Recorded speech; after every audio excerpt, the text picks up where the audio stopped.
Hercules Detective Agency, the case of the misunderstood Minotaur. Hercules, open up! I need your help, shouted a harmless-looking individual with tousled hair and very worried eyes. Prince Theseus. Hercules stared at the young man with amazement. What brings you to my door?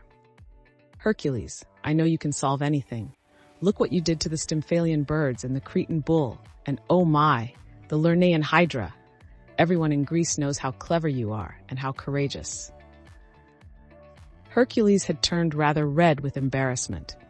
Just the same, he was beginning to think the young prince was a rather good fellow. He would be glad to help him. For a small fee, of course. I need you to kill the dreaded Cretan Minotaur, Theseus blurted, before he can eat the children of Athens. Your Highness, someone has been pulling your leg. There is no such monster as the Cretan Minotaur. But Hercules, there is. It's a horrible monster with the head of a bull and the body of a man. My father made a deal, Theseus sadly explained. The king of the island of Crete kept sending ships to attack Athens, not for any particular purpose. Just because he was bored, something had to be done. My father made the king a deal. If King Minos would stop attacking Athens for 9 years, Athens would send 7 boys and 7 girls to the island of Crete to be eaten by the monster that King Minos keeps as a pet in the heart of a maze so complicated that no one has ever escaped. The king took the deal. He said it would be a treat. Theseus shuddered. My father never expected King Minos to keep his word, but he did. And now it's time to send the children of Athens to Crete to be eaten by the dreaded Minotaur. Hercules knew the importance of keeping your word. He knew that a deal was a deal. He was also quite sure that it was wrong to send small children to be eaten by a monster. What makes you so sure the maze is impossible to escape? Hercules asked the young prince. Because King Minos hired Daedalus to build the maze as a home for his beloved pet. The young prince explained. You know Daedalus. He's the finest inventor and the finest architect in all of Greece, probably in all the world. Daedalus was hired to make the maze so complicated that anyone who enters is lost until rescued. The people of Crete are safe unless they enter the maze, but the children of Athens are not safe. Hercules, you have to do something. The answer came to Hercules, just like that. He knew what had to be done. It was the only way. You have to rescue the Minotaur. What? Shrieked Prince Theseus. Think about it, Your Highness. How would you like to spend your life in the middle of an impossible-to-escape maze, with no friends and nothing to do? I bet that poor Minotaur has tried to get out before. He'll know a lot of ways that won't work. But Hercules laughed. I don't expect you to rescue the Minotaur, Your Highness. I expect you to hire me to do it. I need the money, and you need to save the children of Athens. I'll take the case. Thank you, Hercules, the young king mumbled. I'm sure you'll think of a way, he added dismally. I already have, Hercules assured the young prince. Listen up. Here's what we're going to do. After hearing the plan, the young prince perked up considerably. You know, Herc, that might actually work. Of course it will. You get along now. Fill in the children on what they must do, and don't you worry a bit. By the time the young prince returned to his city-state, everyone in Athens was crying. Prince Theseus told his father, the king, that he was going to Crete as the 7th son of Athens. He did not think his father would agree with Hercules that Prince Theseus needed to rescue the monster. In fact, he was sure of it. Instead, he told his father he was going to kill the dreaded Minotaur, so this would never happen again. The Minotaur is a terrible monster. What makes you think you can kill it? Cried his father. I'll find a way, Theseus replied gently. The gods will help me. Actually, it was only one god. Half a god if you wanted to get technical, as Hercules was half god, half man. But half a god was far better than none.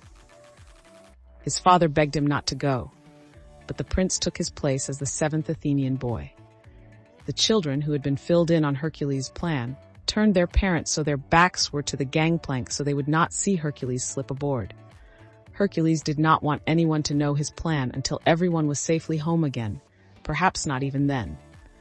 Soon, 6 Athenian boys, 7 Athenian girls, 1 prince, and 1 Hercules sailed towards the island of Crete. What happened next? The tale that was told to the public was not what actually happened, not what happened at all. When the prince and the children arrived on the island of Crete, King Minos and his daughter, the Princess Ariadne, came out to greet them. The tallest Athenian boy stayed hidden on the ship. "Keep an eye out for trouble," Hercules directed the boy left behind. "I don't trust a king who would send small children to be eaten by a monster." "Yes, sir, you can count on me." The boy straightened, his face flooded with determination. Hercules took his place as one of the 7 Athenian boys and followed the children and the prince down the gangplank. "My, you're a big one," King Minos chuckled at the sight of him, no doubt thinking of his pet's delight. "Growth spurt, your highness," Hercules answered in a high falsetto. The Princess Ariadne did not say anything. Her eyes narrowed thoughtfully. Later that night, she wrote Prince Theseus a note and slipped it under his bedroom door. "Dear Theseus, I am a beautiful princess, as you probably noticed the minute you saw me.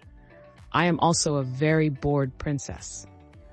Without my help, the Minotaur will surely gobble you up. I know a trick or two that will save your life. If I help you kill the monster, you must promise to take me away from this tiny island so that others can admire my beauty. If interested in this deal, meet me by the gate to the Labyrinth in 1 hour. Yours very truly, Princess Ariadne." Prince Theseus slipped out of the palace and waited patiently by the gate. Princess Ariadne finally showed up. In her hands, she carried a sword and a ball of string. "Hide these inside the entrance to the maze," she told Theseus. "Tomorrow, when you and the children from Athens enter the labyrinth, wait until the gate is closed, then tie the string to the door. Unroll it as you move through the maze. That way you can find your way back again. The sword, well, you know what to do with the sword," she laughed. "Don't forget, now," she cautioned Theseus. "You must take me with you so that all the people can marvel at my beauty." The next morning, the Athenian children, Prince Theseus and Hercules, still masquerading as an Athenian youth, were shoved into the maze. The door was locked firmly behind them. Following Ariadne's directions, Theseus tied one end of the string to the door. He and the children stayed by the door to make sure the string stayed tied. Hercules entered the maze alone. "Hercules!" Prince Theseus called after him. Hercules popped his head back around the corner. "You forgot the sword." "No need, your highness." With a nod, Hercules disappeared. It was easy to reach the center of the maze. Hercules simply followed the bellowing. There, surprisingly, he made a friend. The Minotaur was very excited to hear that Hercules was there to rescue him. They followed the string back to the prince and the children waiting nervously inside the door. "The villagers are going to kill me," the Minotaur worried. "Nah," Hercules grinned. "We have an inside man, so to speak." He turned to Theseus and the children. "Everybody ready?" There were nods all around. "You know what to do?" More nods, excited ones this time. Then Prince Theseus, "Knock on the door and get us out of here." The Minotaur hid out of sight around the corner as Theseus knocked on the door. Princess Ariadne was waiting. She opened the door. It helped that Princess Ariadne was not paying attention. She did not like children much, and she was eager to leave the island forever. She had sent the guards away as Hercules, as sure she would. The children surrounded the Minotaur, who had joined them. They tried to hide him entirely, but there was not much they could do about his horns. Those stuck up rather obviously, but the princess did not notice. Led by Princess Ariadne, followed by the prince, followed by Hercules, followed by the children of Athens, and one terrified Minotaur, they ran to their ship. The children hid the Minotaur under some blankets. Princess Ariadne did not even notice when the 6th Athenian boy, who had been left behind to guard the ship, joined them. The rest of the tale, as released to the public, was nearly accurate. On the way home, they did stop for supplies on the tiny island of Naxos. Princess Ariadne did insist on coming ashore. Bored, the princess did fall asleep, snoring softly. Theseus did sail away, carrying with him one very happy Minotaur, one very proud Hercules, and some very noisy children. It was Hercules who suggested they leave the sleeping princess behind so that the entire population of the tiny island of Naxos could admire her beauty. Theseus and all the children agreed. They sailed away and left the beautiful princess behind, sleeping. After all, a deal is a deal. As for Hercules, he was paid a royal sum for saving the children of Athens. To this day, until just now, nobody in Greece, except for Prince Theseus and the children and the Minotaur, of course, knew what Hercules had done.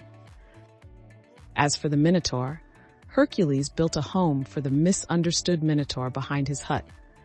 They remained friends all their lives and shared many exciting adventures.